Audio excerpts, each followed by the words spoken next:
नमस्कार दोस्तों, मैं विराट अपने YouTube channel biology with Virat में स्वागत करता हूं। इसके पहले वाली वीडियो ब्लड पार्ट 1 में ब्लड सेल्स का निर्माण कहाँ होता है, कैसे होता है, ये सब बताया जा चुका है। तो आज हम WBC से शुरुआत करते हैं। तो WBC का पूरा नाम व्हाइट ब्लड कॉर्पस्कल्स है, जिसे हिंदी में श्वेत रक्त कणिकाएँ कहते हैं। ये दो प्रकार की होती हैं, कणिका युक्त, दूसरा अकणिका युक्त।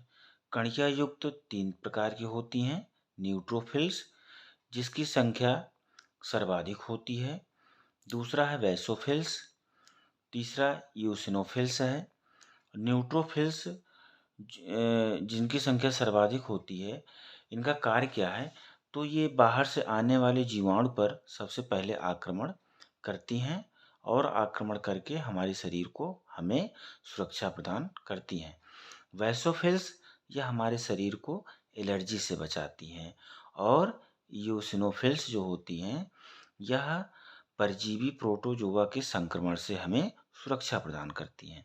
दूसरा है अकणिका युक्त यानी कि ग्रेनुलोसाइट्स।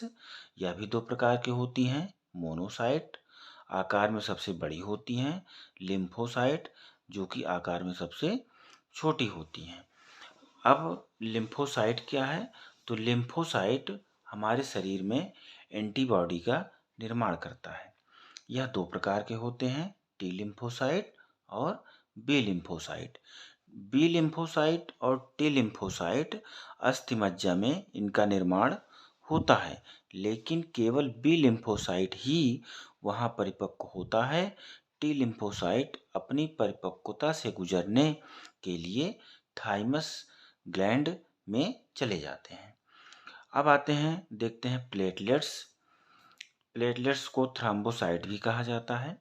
इनका जीवन काल लगभग 1 सप्ताह होता है और इनका निर्माण कहाँ पे होता है? अस्थिमज्जा में होता है। हमारे शरीर में इनकी संख्या 2.5 लाख प्रति माइक्रो लीटर होती है। प्लेटलेट्स केवल स्तनधारियों के रुधिर में ही पाए जाते हैं। प्लेटलेट्स में केंद्रक नहीं पाया जाता है। जैसे